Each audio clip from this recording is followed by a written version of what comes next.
I was getting transferred, David. My boss's announcement felt like a demotion. The next day, I had a blind date with someone I had fallen for at first sight. From the peak of joy, I was plunged into despair. Little did I know, this demotion would change my life, the life of my blind date, and lead to the downfall of the boss who demoted me. I came home tired from work. Opening the living room door, I sighed.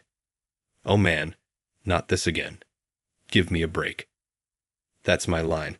The woman in the living room, quick to pick up on my attitude, stood up from the sofa. Anger in her voice, holding her head, she let out a scream. I can't take it anymore. I want to go home. I can't stand it either, I muttered to myself. I'm David, 29 years old, currently cohabiting with a complete stranger. And she's an incredibly spoiled brat.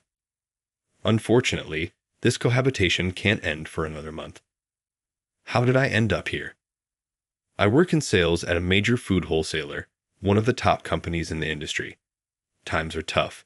Prices are rising and sales are falling. Facing unreasonable demands from my business partner, I opened my bag. Actually, I thought you might say that. I've brought along a few products I'd like to recommend. These seem to have good quality. Are they really affordable?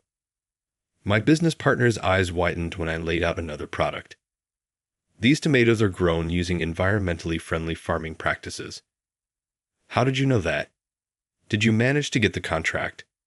My boss inquired. I nodded emphatically, and a buzz of excitement erupted from my colleagues. Yes. Wow, you did it, David. Securing this contract was a big deal. My colleagues praised me, asking, how come you're so good at landing contracts? To me, it wasn't difficult. Everyone wants to save money without compromising quality.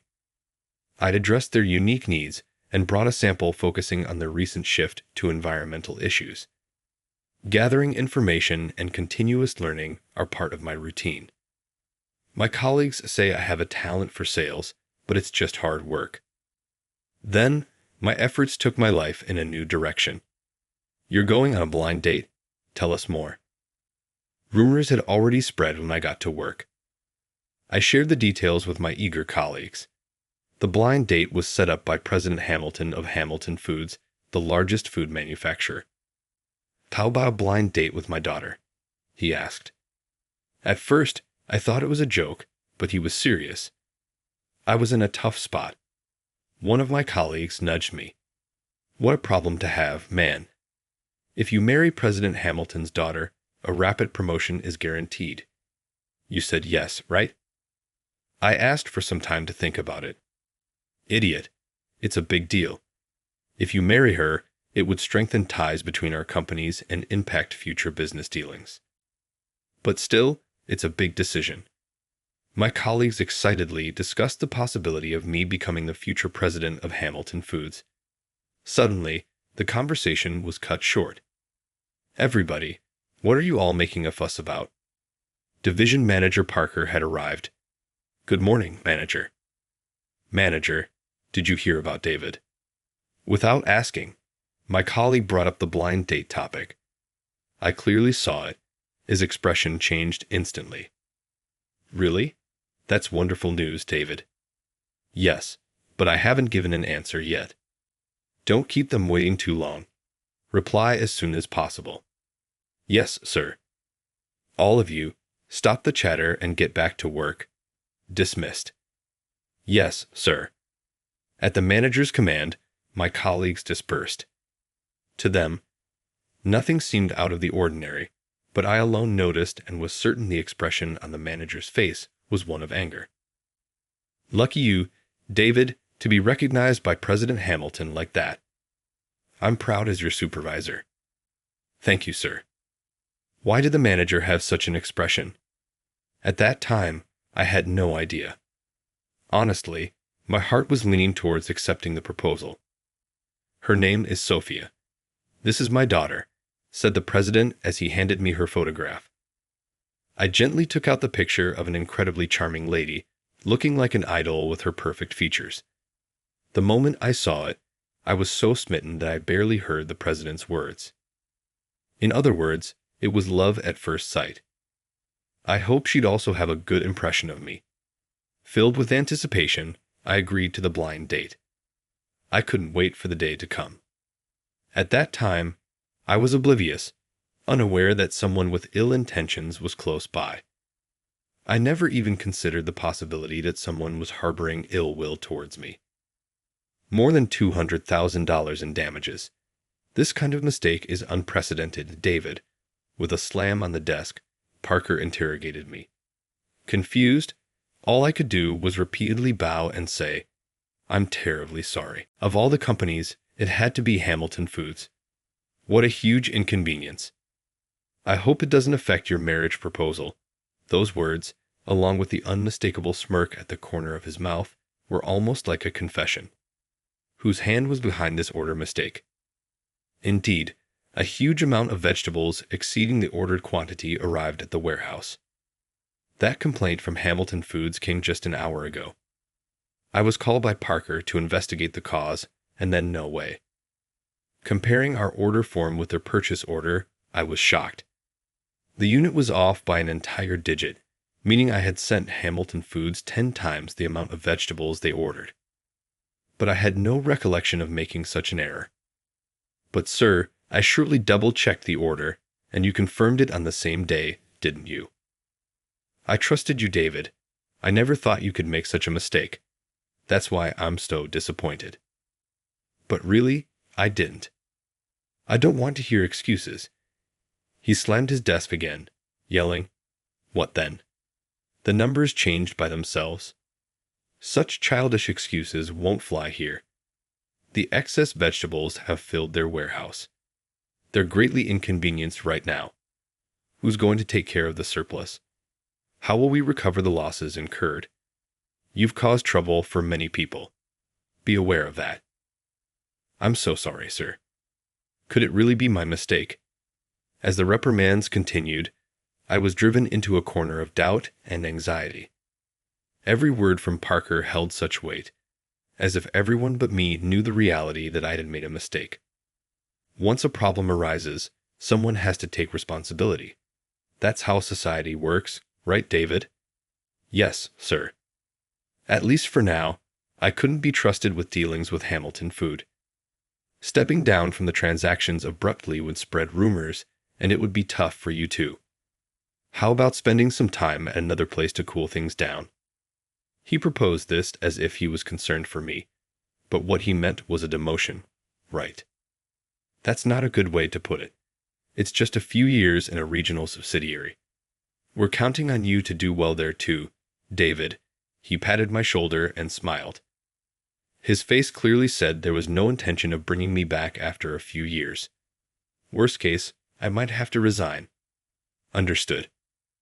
Ironically, this day was the day before my blind date. I was about to finally meet the woman I had fallen for at first sight tomorrow. In the midst of such peak joy, I was suddenly plunged into the depths of despair. Given this situation, I was convinced that the blind date would be canceled. But President Hamilton's response was, "I definitely want you to come as planned." When I arrived at the venue, there was a stunningly beautiful woman in a glamorous dress sitting there. "Hello. Nice to meet you. That's my daughter. Say hello to David." "Nice to meet you. My name is Sophia." Urged by the president, Sophia greeted neatly. Her behavior used sophistication and good upbringing. When she raised her face, her clear eyes fixed on me. I was so captivated I momentarily forgot why I was there. "I'm terribly sorry for the trouble caused." In a hurry, I shouted to express my apology. Today was more about apologizing for the transaction error than the blind date, and to discuss that matter with President Hamilton.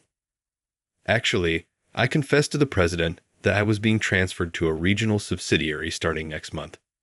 It was, in effect, a demotion. I had made this confession fully aware it might lead to the end of the blind date. The president had trusted my work, which is why he was willing to consider me for his daughter. But such a beautiful woman like her, more stunning than in her picture, surely wouldn't match someone about to be demoted. So, regarding this arrangement, The president went silent, furrowing his brows and glaring at me. Oh dear, it really is over. Just as I braced myself for the end of this brief romance. We can let this incident slide. Then I'll take my leave. What? I said we can overlook your mistake. Really, we buy all the delivered vegetables. Such an amount I can easily handle with my connections. President, thank you so much. At least now, I won't be causing trouble for my colleagues at the company. As I was feeling grateful, President Hamilton continued. However, if you agree to our condition. Of course, I'll do anything. Are you sure? Surprised by his sudden smile, I felt a jolt of nervousness. But the next moment, an even more shocking statement followed. First, for 1 month, live with my daughter Sophia. That's the condition. What I intend to marry you to. Think of it as a period to get to know each other. Marriage? I instinctively glanced at Sophia next to me. Noticing my astonished face, she said, I look forward to it. Seemingly, she was already agreeable to the idea. But I'm being demoted. That doesn't matter. If you marry my daughter, we continue doing business with your company. I'll speak to the higher-ups. That way, you might return to the headquarters sooner. We'll provide a place to live and support your living expenses. All you need to do is live with her. It's a good deal, right?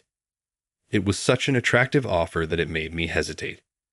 Just living with the lady would save both me and the company, and with such a beautiful woman. What does the president gain from this deal? Before I could ask, I found myself nodding and saying, I understand. Is that so? You'll accept then. Let's contact each of our companies right away. Yes, sir. That's great. Laughing, President Hamilton left the room to make the call. I sat there stunned, unable to move. Then Sophia said to me, Don't get the wrong idea. Her tone was entirely different from before. Huh. If I don't live with you, my allowance will be cut off. I had no intention of marrying you. What's happening here? Regardless of my confusion, the company's damage was somehow averted. But the fact that I made a big mistake remained unchanged. In the end, I was sent to a subsidiary, essentially a demotion in disguise. And then I started living with Sophia in a condo arranged by President Hamilton. Now, back to the present. Sorry I always leave before you. It's okay. Your home is far away. Good work. See you tomorrow. My colleagues greeted me warmly. I responded, Thanks, see you tomorrow, and left the company. I was sent to a small canning manufacturer, a subsidiary of the company. It's a tiny company where no new products had been developed in years. I was assigned not to sales but to product development. It's like being put out to pasture. How much do they not want me back? Thankfully, all my colleagues were nice people. They let me leave a bit earlier than everyone else, considering my long commute from the new condo. Their constant care for whether I was struggling in the new environment was evident. Thanks to them, I thought, let's start afresh and do my best here. However, the commute alone was a struggle. Every day after a week, I was completely exhausted. I just wanted to relax at home, but, oh man, it's that again. As soon as I opened the living room door, I sighed.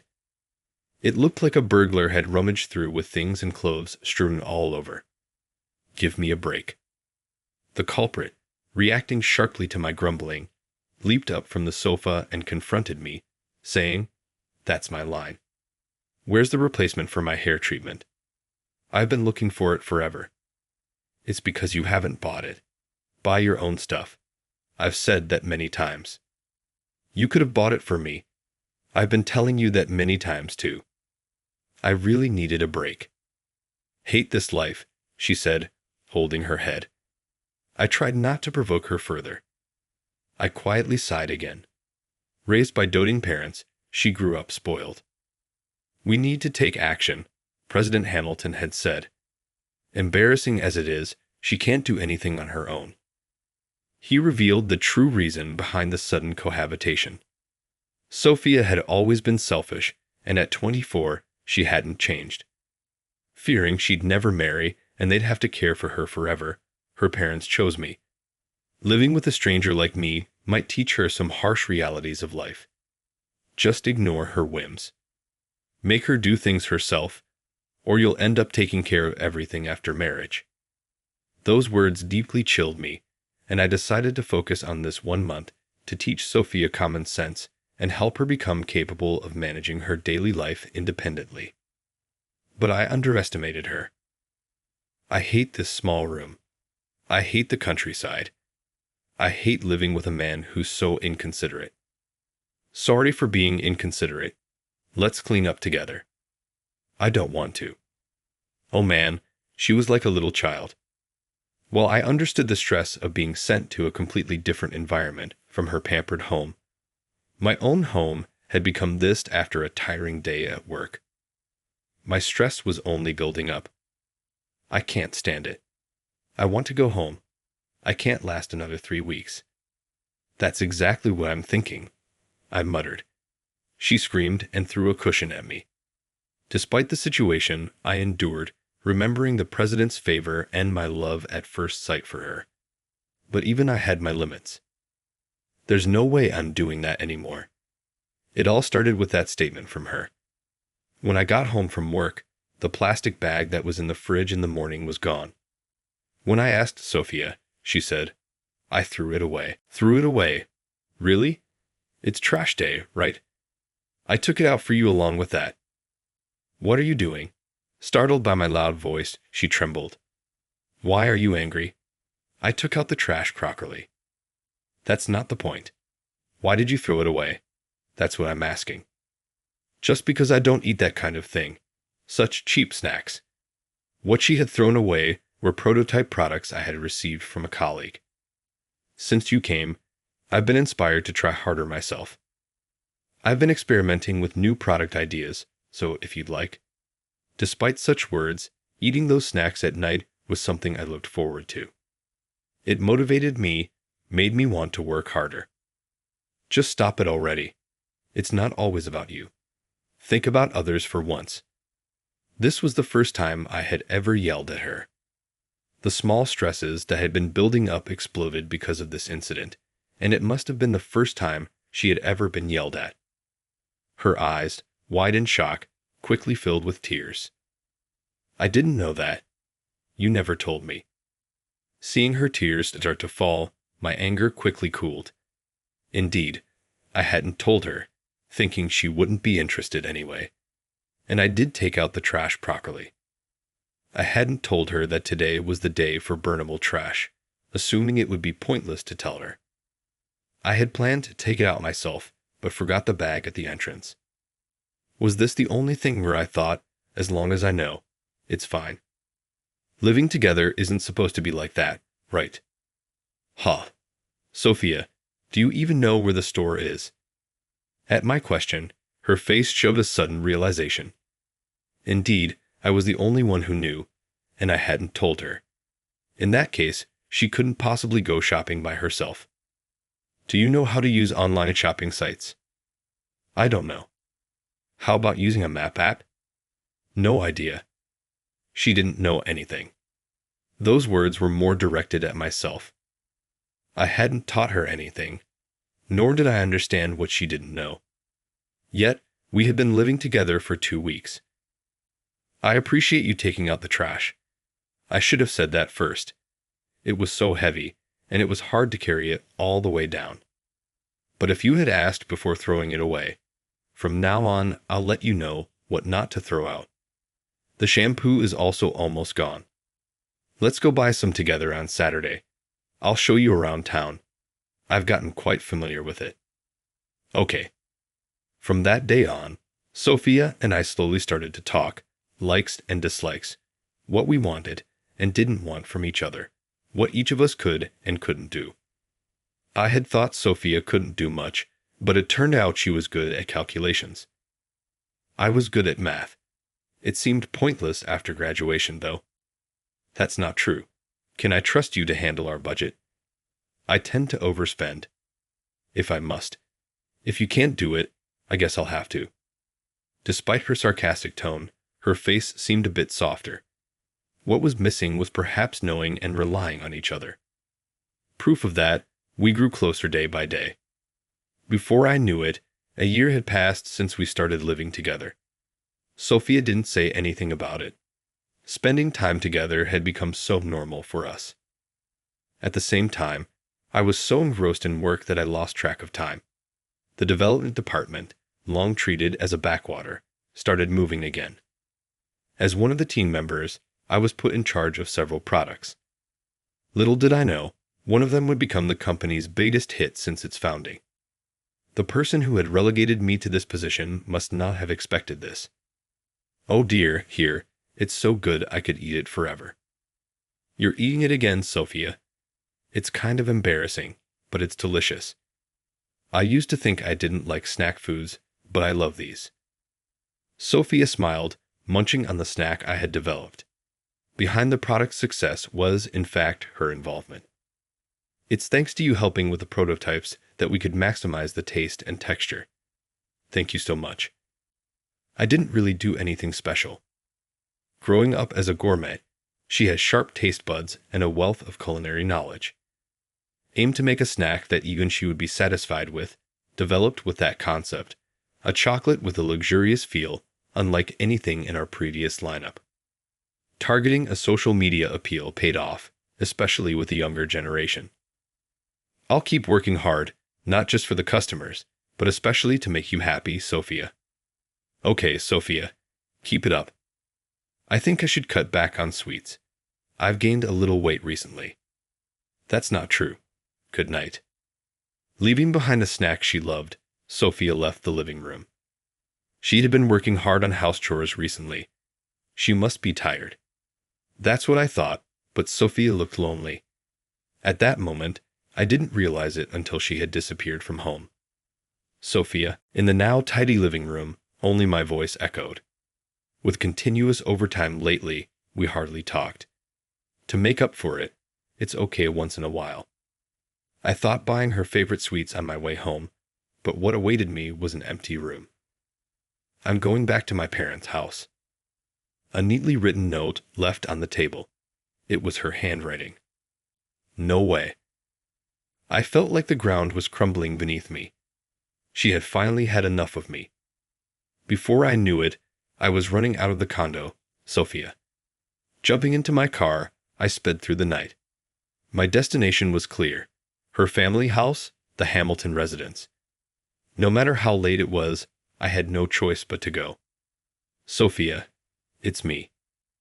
Hours later, I arrived, pounding on the mansion's door, calling out repeatedly. But Sophia didn't come out. The one who appeared at the door was her father, President Hamilton. "What time do you think it is?" he asked. "I'm sorry, President. Is Sophia back?" Sophia returned in the evening.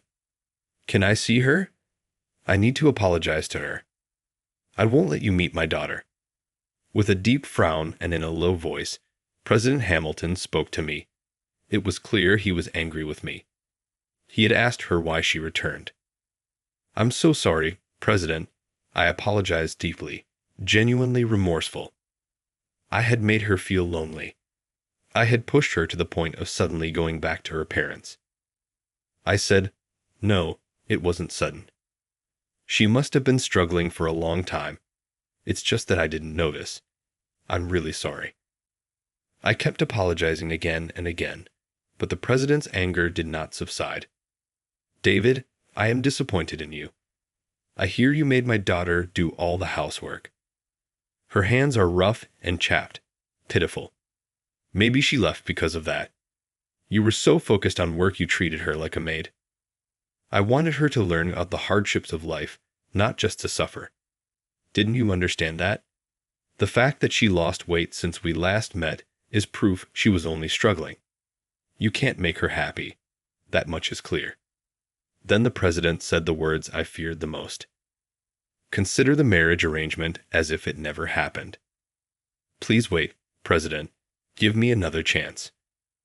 Go home and don't involve yourself with my daughter ever again." As I pleaded, he mercilessly closed the door.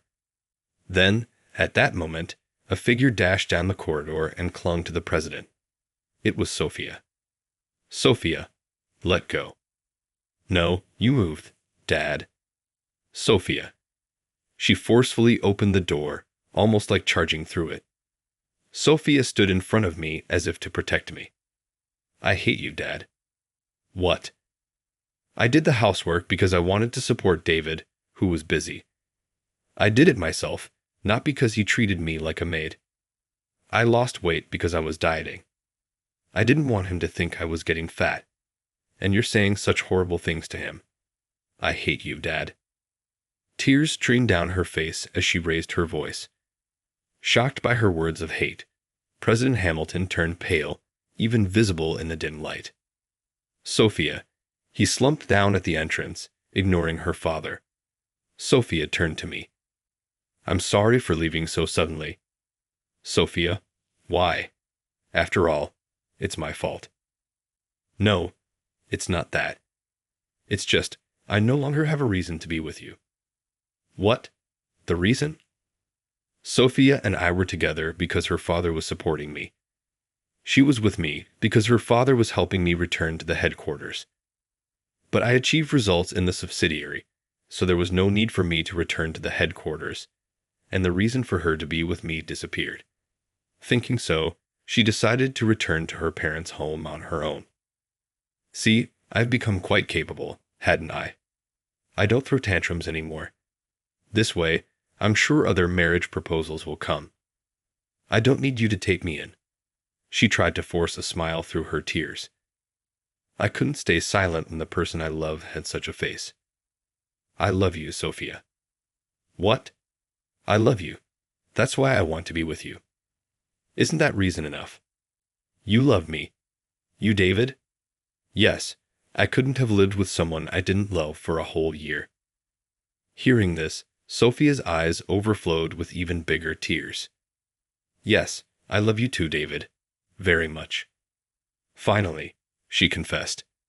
Ha! From behind Sophia, President Hamilton let out an exasperated voice. Confessed? What do you mean, President? David, Sophia said she returned because she hated you, but that didn't sit right with me. I played the villain deliberately to make her confess the real reason. What? She looked bewildered, and her tears stopped suddenly. So all the president's words earlier were an act. Sophia has always been spoiled, but she's a delicate girl at heart. She might run away every time something happens, but if you're okay with that, I'd like to entrust her to you, David. What? I couldn't fully grasp the president's words and tilted my head. Seeing this, he muttered, I wasn't wrong about you. What do you mean? I thought you were someone I could trust my daughter to. Saying so, he revealed for the first time the reason he chose me as Sophia's matchmaking partner. Every time you visited our company, you greeted everyone politely, including the cleaners and younger employees whom many think are okay to treat rudely. That caught my eye. First, once I saw you outside the company, you didn't hesitate to guide an elderly person who was lost to the police station, despite apparently being in a hurry for work. Ah, those words remind me of an incident from about 2 years ago. Indeed, as he said, I was in a hurry to a client's place. Helping that elderly lady made me a bit late for the appointment, but I did it anyway. Many people act kindly in front of others, but when no one's watching, they tend to ignore others' struggles. You're kind to others whether someone is watching or not. Such people are rare. That's why I don't think other marriage proposals are likely. Sophia, Dad, he chuckled and gently stroked Sophia's hair. Then suddenly, he begged me with tears. President, it's because you're such a person that I want to entrust my daughter to you. Please marry Sophia. Dad, I wanted to say that, pouting, Sophia made a gesture of annoyance, but soon she smiled. David, will you marry me? I want to be a family where we can talk about anything, so I won't run away anymore. Sophia, that's what I wanted to say at that. President Hamilton chuckled. You two are well matched. I laughed too, and the entrance was filled with smiles. Then Sophia and I returned to the condo together. After that, due to my achievements and significantly boosting sales at the subsidiary, I was called back to the headquarters. Then I was set to face off directly with that person. I never expected you to return so soon. It's been a while. Manager Parker glared at me with a pained expression. As I suspected, it was you hiding my thoughts. I responded calmly, "You seem to have done quite well. What tricks did you use? Did you steal credit from others, or did you resort to some dishonesty?" "No way. I'm not just like you, who stole the business of Hamilton Foods from me." "What?"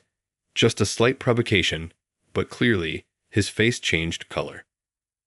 "I achieved it through my abilities and a bit of good luck, unlike you, who can't beat his subordinates without falsifying order forms." "How dare you?" The director's face quickly turned red. The next moment, he lunged at me and began yelling at close range. "You insolent! You want to be demoted again? Next time, it won't be just a subsidiary. I'll send you to a remote factory or a tough form. And this time you won't return until you quit." "David, I recorded that statement just now." "What?" As I pulled out the recorder from my pocket, he released his grip, looking dumbfounded. "Yes, I had been recording from the start.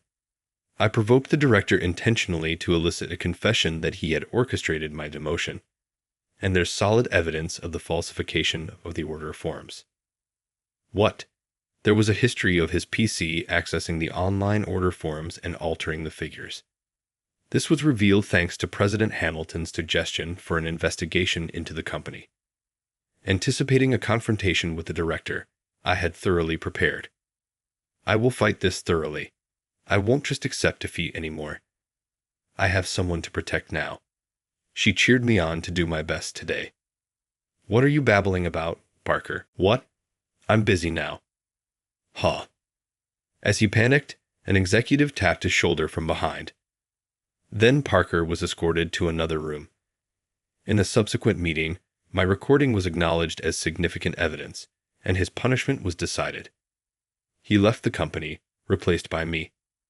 Eventually, I returned to the sales department and started working hard again. Utilizing my experience from the subsidiary, I secured even more contracts than before. Sophia and I are now officially engaged, and our dealings with Hamilton Foods are going smoothly. Soon, I will be calling President Hamilton father. I like the proverb, "Kindness is never wasted." I wasn't kind to others just because I wanted something in return, but there was someone watching over me, bringing me the greatest happiness. So, I believe that being kind to others isn't always a loss, even if it might seem so at first. I'll make my loved ones happy, just as those who brought me happiness did. I want to spend increasingly happy days together with them. That's what I think.